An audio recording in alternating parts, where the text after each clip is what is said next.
So hello everyone, welcome back to the channel.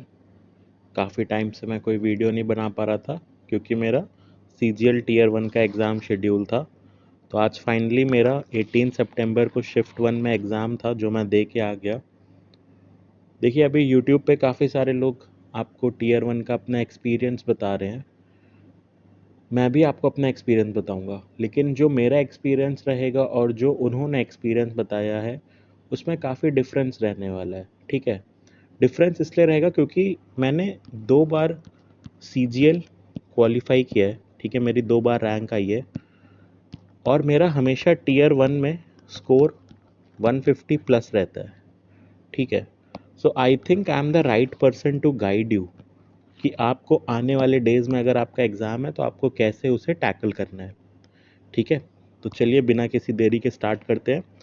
सबसे पहले देखिए, एक जो बड़ा इशू आजकल सुनने में आ रहा था, जिस पे काफ़ी प्रोटेस्ट हुआ था कि टेक्निकल इश्यूज काफ़ी हुए थे स्टेनो के एग्ज़ाम में और आपके फेज़ 13 वाले जो एग्ज़ाम्स थे। लेकिन मुझे एग्ज़ाम हॉल में ना ऐसा कोई भी इशू नहीं दिखा।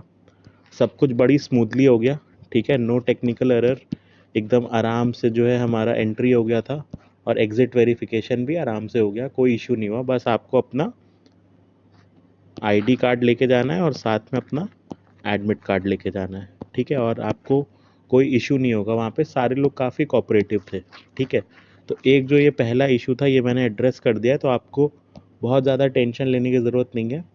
कुछ कुछ सिटीज़ में इशू हुआ है बट मेजरली काफ़ी सही एक्सपीरियंस था।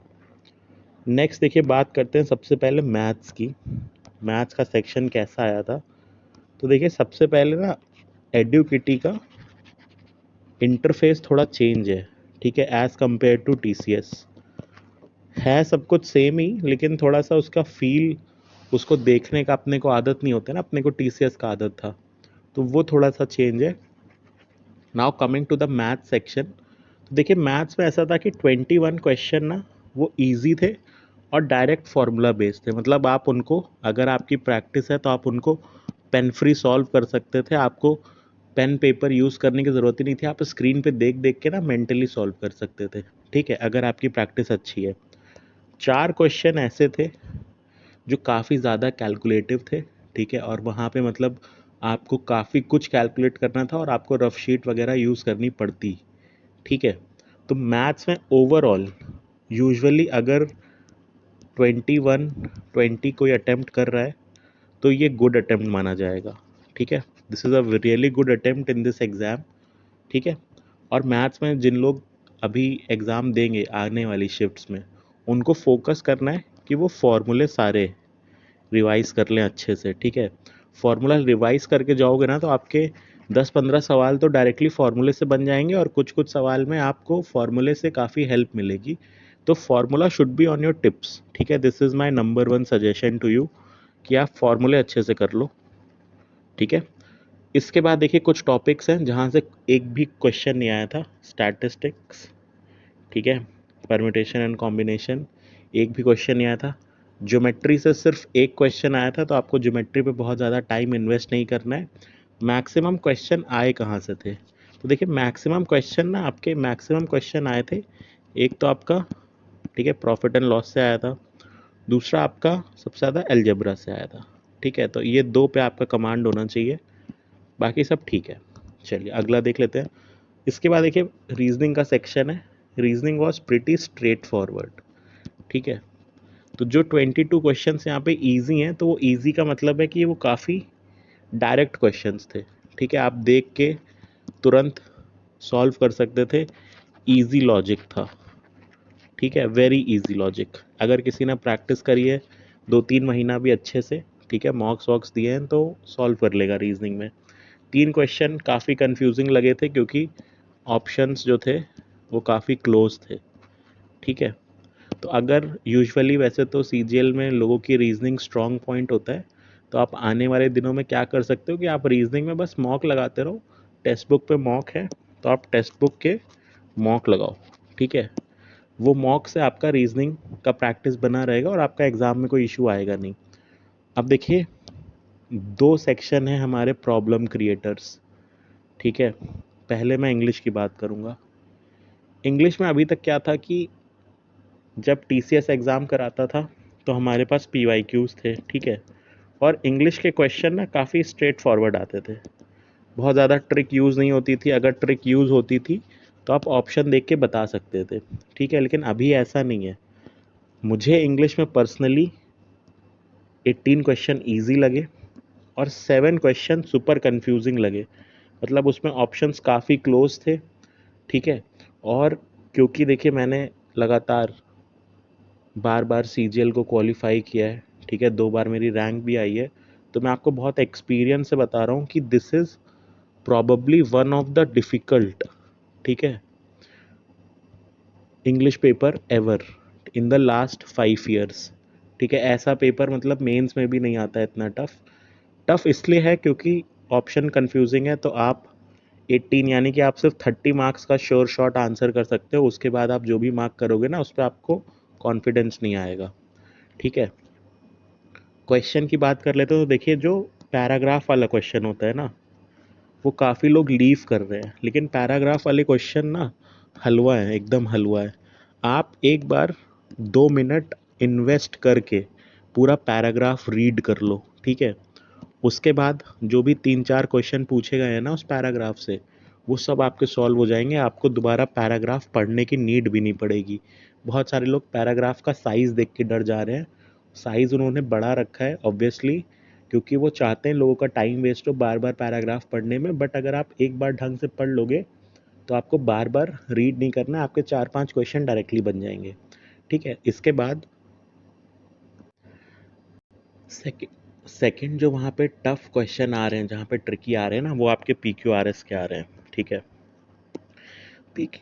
यहाँ पे आपके कंफ्यूजिंग ऑप्शंस दे रखे हैं, ठीक है, और इसके अलावा जो आपके सिनोनिम और एंटोनिम है, तो यहाँ पे भी ना आपका एक एक क्वेश्चन आ रहा था, ठीक है, तो ये आप कर लोगे, बट आप PQRS में कंफ्यूज हो जाओगे। तो अभी जितने भी दिन बच रहे हैं आपके एग्ज़ाम में, आप मॉक में क्या करो ना, आप मॉक में PQRS अच्छे से कर लो, ठीक है, क्योंकि यहाँ पे आप फंसोगे, ठीक।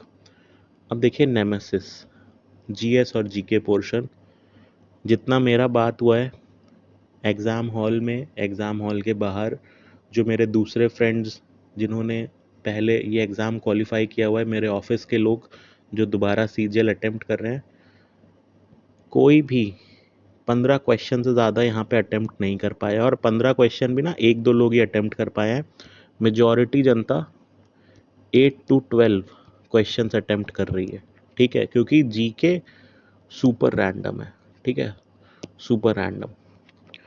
इनफैक्ट अगर मैं आपको ऑनेस्टली बोलूँ तो जो SSC स्टेनो और SSC फेज 13 का पेपर था उसका GK was much much much more predictable, ठीक है। NCERT से पूछा हुआ था, मैंने अपने चैनल पे सोर्स ट्रेसिंग भी करवाई है, हिस्ट्री, ज्योग्राफी और पॉलिटी की आप जाके देखोगे डायरेक्ट बुक से पूछा हुआ था, कोई ज़्यादा उन्होंने दिमाग ही नहीं लगाया था। लेकिन अब इतना ज़्यादा बवाल हो गया है, और अब जो एडुकेटी ने GK के क्वेश्चन पूछे हैं ये बहुत ही रैंडम हो गए हैं, और ऐसे रैंडम क्वेश्चन 2018 2019 के SSC CGL में पूछे जाते थे, ठीक है, ये उस तरीके के रैंडम क्वेश्चन हो गए हैं। और यहाँ पे देखिए अब किसको एज है, एज उस आदमी को है ना जो UPSC की तैयारी कर रहा है काफ़ी टाइम से, 2-3 साल से चीज़ें पढ़ रहा है, ठीक है, तो उसके दिमाग में एक फ्रेमवर्क है, उसे चीज़ें पता हैं, तो वो यहाँ पे क्वेश्चन में गेस वर्क कर सकता है। जो एकदम फ्रेशर स्टूडेंट है, ठीक है, फ्रेशर है, जिसने अभी तैयारी करना शुरू किया है, उसे GK में 5 सवाल करने में भी ना बहुत दिक्कत होगी, ठीक है। तो GS GK में अब जिन लोगों का शिफ्ट अभी बचा है वो लोग क्या कर सकते हैं, वो लोग बस ये कर सकते हैं कि आप लूसेंट पढ़ लो, ठीक है, और लूसेंट में एटलीस्ट अगर वहाँ से कुछ पूछते हैं तो वो आपका अटेम्प्ट हो जाएगा। बाकी इसके अलावा आप कुछ नहीं कर सकते हो। करंट अफेयर भी इनके देखिए 1 साल पहले के हैं, तो करंट अफेयर भी इनके एक तरीके से करंट नहीं है। आपको GK GS में अब ज़्यादा ध्यान नहीं देना है, क्योंकि यहाँ पे आप जितना भी मेहनत करोगे ना वो वेस्ट जाएगी, ठीक है। आप इसकी जगह इंग्लिश कर लो, ठीक है, मैथ्स कर लो, रीजनिंग कर लो, ठीक। आप इन तीनों सब्जेक्ट्स पे ज़्यादा फोकस करो, अभी GK पे ज़्यादा फोकस मत करो। और आने वाले टाइम में जो लोग मेंस दे रहे हैं उनको ये चीज़ समझनी होगी कि जितने भी आपके यूट्यूब पे जीके के नए नए टीचर आ गए हैं पिछले 2 सालों में, उनके कोर्सेज, उनका पढ़ाया हुआ कंटेंट अब रेलिवेंट नहीं है। ठीक है, आपको एक होलिस्टिक लॉन्ग टर्म नॉलेज होना ज़रूरी है, तभी आप ऐसे क्वेश्चन टैकल कर पाओगे। रैंडम रट के पीडीएफ्स, कुछ ट्रिकबाजी करके आप जीके में स्कोर नहीं कर पाओगे। ठीक है, तो अगर कोई यूपीएससी की तैयारी कर रहा है या स्टेट पीसीएस की तैयारी कर रहा है या कोई लगातार सीजीएल 2-3 साल से दे रहा है, ठीक है, और उसने लॉन्ग टर्म में चीज़ें पढ़ी हैं, तो उसको जीके में एज है। अदरवाइज़ अगर आप फ्रेशर हैं तो जीके में आपके लिए बहुत मुश्किल होगा। ठीक है, मैं आने वाले टाइम में ट्राई करूँगा कि अपने टेलीग्राम चैनल पे आपको कुछ इम्पोर्टेंट पीडीएफ्स और कुछ इम्पोर्टेंट यूट्यूब चैनल शेयर कर दूँ, जहाँ से आप अपना जीके थोड़ा मैनेजेबल लेवल तक तैयार कर सकते हो। ठीक है फ्रेंड्स, तो अब देखिए जो आने वाले दिन है उसमें क्या करना है। जैसा मैंने बताया था कि आपको मैथ्स और रीजनिंग पे ज़्यादा फोकस करना है। इंग्लिश के मॉक आप सॉल्व करते रहो, आपकी प्रैक्टिस बनी रहेगी। जीके पे देखिए एफर्ट करना अवॉइड करिए। मैक्सिमम क्या कर सकते हो आप कि आप लूसेंट पढ़ लो, ठीक है, लूसेंट रिवाइज कर लो, बस this is the maximum you can do. इससे ज़्यादा करने का ट्राई मत करना, नहीं तो वेस्ट हो जाएगी मेहनत। बाकी जगह पे आप फोकस करो। ठीक है फ्रेंड्स, तो अब मिलते हैं नेक्स्ट वीडियो में। अगर आपको और इन्फॉर्मेशन चाहिए होगी तो आप टेलीग्राम चैनल ज्वाइन कर सकते हो। मैं ट्राई करूँगा कि आने वाले दिनों में आपको एक लिस्ट दे दूँ ऐसे यूट्यूब चैनल्स की, ऐसे वीडियोस की, जो आपको सीजीएल के प्री और मेंस दोनों में बेनिफिशियल होंगे। क्योंकि अभी क्या है कि सीजीएल में जिसका वीडियो ऊपर आ जाता है ना रिकमेंडेशन में, लोग वही देख लेते हैं, लेकिन वो वीडियो हमेशा अच्छा नहीं होता है, वो आपके काम नहीं करेगा, उसमें आपके काफ़ी कॉन्सेप्ट मिस रहेंगे। तो इसलिए मैं ट्राई करूँगा कि एक कंपाइलेशन बना दूँ जहाँ पे आपको काफ़ी हेल्प मिलेगी। तो फ्रेंड्स, इस वीडियो में बस इतना ही, मिलते हैं नेक्स्ट वीडियो में। Thank you.